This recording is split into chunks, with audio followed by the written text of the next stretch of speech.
Good morning, students. Today we will discuss our worksheet number 35, class 10, subject English. First, you have to write your name and then your class teacher name also. आज की हमारी worksheet जो है वो chapter 2 Nelson Mandela जो हमने worksheet number 32 में किया था उसी के ऊपर बेस्ड है। पिछली बार भी हमें एक पैसेज दिया हुआ था और इस बार भी हमें वर्कशीट में एक नेक्स्ट पैसेज दिया हुआ है, उसमें 3 पैराग्राफ्स दिए हुए हैं। हमें उनको रीड आउट करना है और इनके क्वेश्चंस के आंसर जो है वो फिल करने हैं, आंसर्स देने हैं। तो पहले हम लास्ट वाली वर्कशीट के बारे में एक बार रिकॉल कर लेते हैं। नेल्सन मंडेला साउथ अफ्रीका के फर्स्ट ब्लैक प्रेसिडेंट इलेक्ट हुए थे। तो उस दिन जब वो अपने एम्फी थिएटर में प्रिटोरिया में यूनियन बिल्डिंग की वहाँ पर शपथ लेने के लिए जा रहे थे। एक सेरेमनी हुआ था जिसमें अलग अलग कंट्रीज़ के बहुत सारे आदमी जो है वहाँ पर इकट्ठा हुए थे। उसी के बारे में वो सारा पैसेज जो है हमें बताया गया था। आज की वर्कशीट में हमें आगे के बारे में बताया गया है। चलिए स्टार्ट करते हैं। Nelson Mandela has become South Africa's first black president after more than 3 centuries of white rule.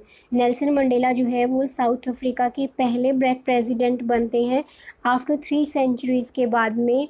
वहाँ पर पहले जो है वाइट पीपल का ही रूल चलता था, लेकिन अब जो है 3 सेंचुरीज़ पास आउट होने के बाद जो है पहली बार ऐसा मौका आया कि साउथ अफ्रीका में एक ब्लैक प्रेसिडेंट बन रहा है। Mister Mandela's African National Congress ANC party, जो उनकी पार्टी उसका नाम है, won 252 of the 400 seats in the first democratic elections of South Africa's history. उनकी जो पार्टी होती है ANC, वो 400 सीट्स में से 252 सीट्स जो है वो लेती है और उस इलेक्शन में एक हिस्ट्री क्रिएट करती है। The inauguration ceremony took place in the union building amphitheater in Pretoria today, attended by politicians and dignitaries from more than 140 countries around the world. और उनकी जो इनॉग्रेशन की सेरेमनी है वो यूनियन बिल्डिंग के amphi theatre में एक खुली जगह में प्रिटोरिया में वो शुरू की गई है और उसको अलग अलग कंट्रीज़ के नियर अबाउट 140 जो कंट्रीज़ हैं उनके पॉलिटिशियंस और जो बड़े बड़े डिग्निटरीज़ हैं वो वहाँ पर आए हुए हैं। Never never again will this beautiful land experience the operation of one by another, said Nelson Mandela in his address. Nelson Mandela जो है जब वहाँ पर शपथ लेने के लिए जाते हैं तो वो सभी पीपल्स को एड्रेस करते हुए बोलते हैं कि नेवर नेवर अगेन, अब इस ब्यूटीफुल लैंड पे दोबारा ऐसा कभी नहीं होगा कि कोई किसी को ओप्रेस नहीं करेगा, दबाएगा नहीं, किसी को दुखी नहीं करेगा, किसी का उत्पीड़न नहीं करेगा किसी भी रीज़न को लेकर। Followed the ceremony with black whites coloureds celebrating together. और ये जो सेरेमनी वहाँ पर हो रही है इसमें सभी पीपल मिलके जो है वो उसको एंजॉय कर रहे हैं, सेलिब्रेट कर रहे हैं, चाहे वो ब्लैक कलर के हो या वाइट कलर के हो, किसी भी कलर के हो, वो बिना किसी कलर का भेदभाव किए सभी जो है इसको सेलिब्रेट कर रहे हैं इकट्ठे मिलके। More than 1 lakh South African man, women and children of all races sang and danced with him. 1 lakh से ज़्यादा आदमी जो है वहाँ साउथ अफ्रीका में, उसमें सभी आदमी हैं, औरत हैं, बच्चे हैं, सभी मिलकर, सभी कास्ट के, सभी रेसेस के आदमी मिलकर जो है वो उनके साथ में गा रहे हैं, नाच रहे हैं। चलिए फर्स्ट पैरा स्टार्ट करते हैं। On the day of the inauguration I was overwhelmed with a sense of history. अब वो क्या कहते हैं नेल्सन मंडेला कि जिस दिन इनॉग्रेशन हो रहा है उस दिन वो बताते हैं कि मैं बहुत ज़्यादा ओवरवेल्म हूँ with a sense of history, कि ऐसा उसको लग रहा है कि पहली बार कोई हिस्ट्री क्रिएट हुई है। In the first decade of the 20th century, last जो 20th सेंचुरी है उनमें पहली बार उनको ऐसा लग रहा है कि कोई हिस्ट्री जो है वो क्रिएट हुई है। A few years after the bitter Anglo war and before my own birth, the white-skinned peoples of South Africa patched up their differences and created a system of racial domination against the dark-skinned people of their own land. अब वो क्या कहते हैं कि जब Anglo bore war जो है वो स्टार्ट हो रखा था उसके भी कुछ टाइम पहले तक, जब उनका बर्थ होता है उससे पहले, तो वो कह रहे हैं कि वहाँ पर सिर्फ वाइट स्किन पीपल जो है वो ही रूल करते थे साउथ अफ्रीका में। और उन्होंने जो है वो एक ऐसा सिस्टम बना दिया था, एक ऐसा रेशियल डोमिनेशन बना दिया था against the dark skin people, कि जितने भी काले रंग के आदमी थे वहाँ पर उन सबको ऑप्रेस्ड करना शुरू कर दिया था उन्हीं की लैंड पे, उन्हीं की कंट्री में। The structure they created formed the basis of the one of the harshest, most inhumane societies the world has ever known। और वो कह रहे हैं कि उन्होंने एक ऐसा स्ट्रक्चर जो है वो बनाया था जो सबसे ज़्यादा हार्शेस्ट था, बहुत ज़्यादा कठिन था, बहुत ज़्यादा दुख देने वाला था और बहुत ज़्यादा इनह्यूमन था। सोसाइटीज़ में पहले ऐसा कभी नहीं देखा गया था। Now in the last decade of the 20th century, और अब इस 20th सेंचुरी के लास्ट डिकेड में, and my own 8th decade as a man, that system had been overturned forever and replaced by one that recognized the rights and freedoms of all peoples regardless of the color of their skin। और वो कहते हैं कि अब जब वो time इतना बीत गया है उसके बाद में उनको लग रहा है कि सिस्टम जो है वो ओवरटर्न हो रहा है, हमेशा हमेशा के लिए चेंज हो रहा है और रिप्लेस हो रहा है, कि सभी आदमियों को उनके राइट्स मिल रहे हैं, उनके फ्रीडम्स मिल रहे हैं और उनके साथ किसी भी तरीके का उनकी स्किन कलर को लेकर कोई भेदभाव नहीं किया जाएगा। That day had come about through the unimaginable sacrifices of thousands of my people whose suffering and courage can never be counted और रिपेड। और वो कहते हैं कि ये दिन जो है उनके लिए इतनी आसानी से नहीं आया है, इसके लिए उन्होंने बहुत ही ज़्यादा कल्पना ना किए जाने वाले उन्होंने सेक्रीफाइसेस किए हैं, बहुत सारे आदमियों ने मिलकर, और उनके जो सेक्रीफाइसेस, जो बलिदान उन्होंने किया है, उनका कोई भी मूल्य जो है वो नहीं चुका सकते। Paragraph number 2, the policy of apartheid created a deep and lasting wound in my country and my people। और वो कहते हैं अपार्थेड, ये जो उन्होंने वहाँ पर रेशियल सिस्टम चलाया हुआ था स्किन कलर को लेकर, उसको बोलते हैं कि उसने जो है उनके अंदर एक ऐसा मेरी कंट्री में और मेरी कंट्री के लोगों में एक घाव बना दिया था। All of us will spend many years if not generations recovering from the profound hurt. और वो कहते हैं कि हमारे जनरेशन के अंदर जो उन्होंने एक ऐसा घाव दे दिया था जो कभी भरने वाला नहीं था। But the decades of operations and brutality had another unintended effect, and that was that is produce the Oliver Tambos, the Walter Sisulus, the chief Luthulis, the Yusuf Dadoos, the Bram Fischers, the Robert Sobukwes of our time, men of such extraordinary courage, wisdom and generosity that their like may never be known again। अब वो कहते हैं कि ये जो decade चला हुआ था जिसमें बहुत ज़्यादा ऑपरेशन किया जा रहा था, सबको प्रताड़ित किया जा रहा था, उन्होंने हद पार कर दी थी सब चीज़ों की। ये सब जो है वो बताते हैं कि Oliver Tambos, Walter Sisulus, chief Luthulis, Yusuf Dadoos, the Bram Fischers, Robert Sobukwes, ये सभी जो एक्स्ट्रा ऑर्डिनरी वाले, जो करेज वाले आदमी थे, विजडम वाले आदमी थे, इन सभी ने जो है ना मिलकर उसमें सेक्रीफाइस किया है, बहुत ज़्यादा अपना टाइम जो है वो उसमें लगाया है। Perhaps it requires such depth of operation to create such heights of character.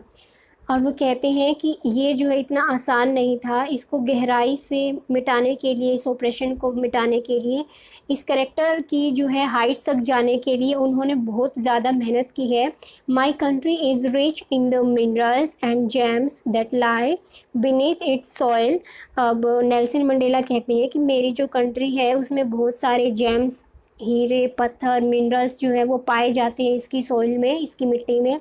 But I have always known that it's greatest wealth is it's people. अब वो कहते हैं कि मैं इतना जानता हूँ कि मेरा जो कंट्री है उसमें सबसे बड़ी वेल्थ जो है वो यहाँ के रहने वाले आदमी हैं।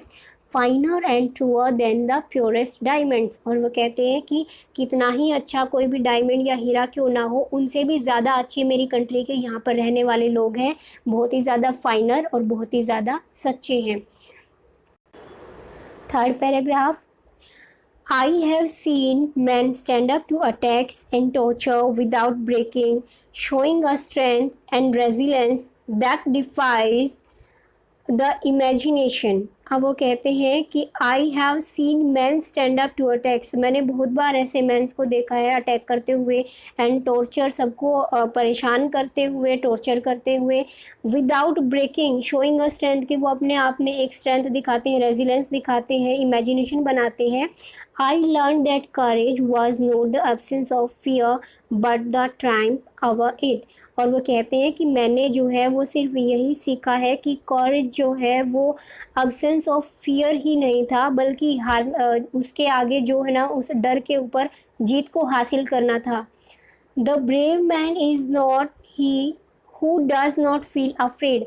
ब्रेव मैन, बहादुर आदमी, सिर्फ वो नहीं होता जिसको डर नहीं लगता, but he who conquers that fear, पर वो होता है जो कि डर के ऊपर अपनी जीत को हासिल करता है। No one is born hating another person because of the color of his skin or his background or his religion। वो कहते हैं कि कोई भी आदमी जो है वो पैदा होता है तो वो किसी से स्टार्टिंग से ही हेट नहीं करता है उसकी स्किन के कलर को लेकर, उसके बैकग्राउंड को, फैमिली बैकग्राउंड को लेकर, या फिर उसके रिलीजन को लेकर। People must learn to hate, and if they can learn to hate, they can be taught to love, for love comes more naturally to the human heart than its opposite। और वो कहते हैं कि अगर कोई आदमी जो है वो हेट करना सीख सकता है, अगर उनके अंदर हेट पैदा हो सकती है, they can be taught to love, तो उनको प्यार करना भी सिखाया जा सकता है। For love comes more naturally to the human heart than its opposite. और वो कहते हैं कि हमारा ये जो ह्यूमन हार्ट होता है, इसमें जो है हेट की बजाय लव जो है वो ज़्यादा नेचुरली आता है। Man's goodness is a flame that can be hidden but never extinguished। वो कहते हैं कि हर एक आदमी के अंदर जो है वो अच्छी बातें भी छिपी हुई होती हैं, वो कुछ टाइम के लिए छिपी हुई रह सकती हैं, लेकिन उनको हमेशा के लिए ख़त्म नहीं किया जा सकता। तो ये थे हमारे पैराग्राफ और ये पैसेज जो है हमने रीड आउट किया है। तो चलिए अभी इसके क्वेश्चन आंसर्स देखते हैं। First question is what happened after Anglo Boer war. Anglo Boer war जो है जब होती है तो उसके बाद में क्या होता है, ये हमारे फर्स्ट पैराग्राफ में इसका आंसर दिया हुआ है। After the bitter Anglo Boer war and before my own birth, the white skin people of the South Africa South Africa patched up their differences and created a system of racial domination against the dark skinned people of their own land। वो कह रहे हैं कि इस question का answer में ये है कि एंग्लो बोर वॉर जो हुआ था उसके बाद में क्या हुआ था, एक ऐसा उन्होंने सिस्टम क्रिएट कर दिया था जिसमें डार्क स्किन वाले जो आदमी थे उनको ज़्यादा ऑप्रेस्ड करना स्टार्ट कर दिया था। Question number second, on what basis the structure of Mandela's new government created। Nelson Mandela की जो न्यू गवर्नमेंट है जब वो क्रिएट की गई थी तो वो किस स्ट्रक्चर के ऊपर बेस थी, क्या करने के लिए वो बनाई गई थी। तो इसका आंसर होगा the structure of Mandela's new government was created to recognise the rights and freedoms of all people regardless of their colours of their skin. वो किस लिए बनाई गई थी कि सभी आदमियों को उनके अधिकार मिले, सभी पीपल्स को उनका फ्रीडम मिले, आज़ादी मिले, और उनकी स्किन कलर को लेकर उनके साथ कोई भेदभाव ना किया जाए। Question number third, what is the meaning of the phrase to patch up the differences. To patch up the differences का मतलब क्या हो गया कि उनकी जो डिफ़िकल्टीज़ है उनको रिजॉल्व करना, उनको किस तरीके से वो जो है उनका समाधान निकाल सकते हैं। तो इसका आंसर जो है फ्रेज का ये हो जाएगा, मतलब to resolve the difficulties. Question number 4, what did the policy of apartheid create. जो पॉलिसी थी अपार्थाइड की, यानी कि जो स्किन कलर को लेकर उनके साथ डिफरेंस किया जा रहा था, उसने क्या क्रिएट किया था। तो इसका आंसर जो है वो हमारा यहाँ से स्टार्ट होगा, the policy of apartheid created a deep and lasting war in my country and my people. यहाँ पे जो माई वर्ड दिया हुआ है इसकी जगह पर आप हिज कर देंगे क्योंकि ये चेंज हो जाएगा प्रोनाउन यहाँ पे। तो जो अपार्थाइड पॉलिसी थी उसने क्या क्रिएट किया था, सभी आदमियों में उनके अंदर जो है वो एक बहुत ज़्यादा घाव जो है उन्होंने दे दिया था। यहाँ पर आप हिज वर्ड यूज़ करेंगे। Question number 5, according to Mandela what is the greatest wealth. According to Mandela जो है उनकी ग्रेटेस्ट वेल्थ क्या थी, वहाँ के पीपल थे, ना कि वो जेम्स और मिनरल्स थे। तो इसका आंसर जो है वो यहाँ से स्टार्ट होगा। According to Mandela the greatest wealth is its people, finer and truer than the purest diamonds. Question number 6, how does Mandela define the brave. Brave को मंडेला किस तरीके से डिफाइन करते हैं, तो इसका आंसर आप ऐसे स्टार्ट करेंगे। Mandela defines the brave man is not he who not feel afraid but he who converts the fear. वो नहीं होता ब्रेव आदमी जिसको डर नहीं लगता, बल्कि वो होता है अगर उसको डर लगता भी है तो वो उस डर पे अपनी जीत को हासिल कर ले। Question number 7, find the word from the passage which means. आपको यहाँ पर कुछ वर्ड्स दिए हुए हैं जो कि आपके पैसेज में भी दिए हुए हैं और इनका सेम मीनिंग है, तो वो आपको यहाँ पे फाइंड आउट करने हैं। सबमर्ज्ड का मतलब होता है किसी चीज़ में खो जाना, उसमें बिल्कुल लिप्त हो जाना, तो इसका आंसर हो जाएगा ओवरवेल्म्ड। सेकंड है विक्ट्री, विक्ट्री का मतलब होता है जीत, तो इसका आंसर हो जाएगा ट्रैम्प।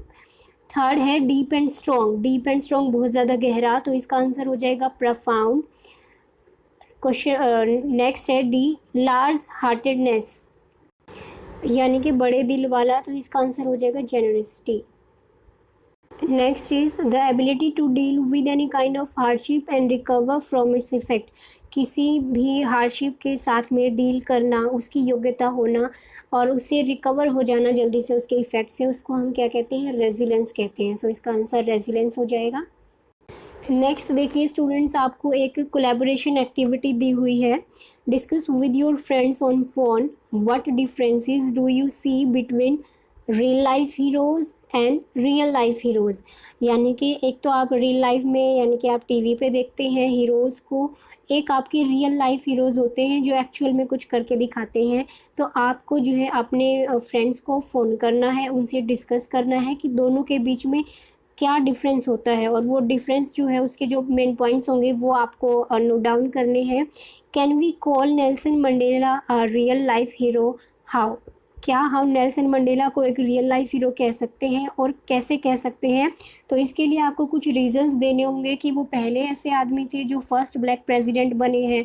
इसके लिए उन्होंने बहुत ज़्यादा सेक्रीफाइस किया है, near about 30 years, mostly 27 years तो जो है वो प्रिजन में ही रहे हैं। तो इसके लिए उन्होंने बहुत ज़्यादा सेक्रीफाइस किया है, और उनके साथ में और भी जो पीपल्स हैं जो उनके साथ में मिले हुए थे इस काम में, तो उन सब के मिलने के बाद जो है उनको उनकी कंट्री में रहने वाले सभी पीपल्स को एक फ्रीडम मिलता है, उनकी राइट्स मिलते हैं, उनको इक्वलिटी मिलती है अपनी ही लैंड पे जो आज से पहले उनको नहीं मिलती। तो ये देखने में और सुनने में बहुत ईजी सा लगता है, लेकिन बहुत ज़्यादा टफ उनके लिए रहा होगा। तो ये सारे जो है पॉइंट्स आप उनके लिख सकते हैं, अपने फ्रेंड्स को फ़ोन करके डिस्कस कर सकते हैं कि जो हम टीवी में देखते हैं एक्चुअल में वो हीरो असली है या जो रियल लाइफ में कुछ बड़ा करके दिखाते हैं वो असली है। तो आपको नेल्सन मंडेला के ऊपर ये कुछ एक पॉइंट्स जो है वो लिखने हैं। तो ये थी आज की हमारी वर्कशीट नंबर 35। आई होप कि आपको समझ आ गई होगी। Okay, thanks.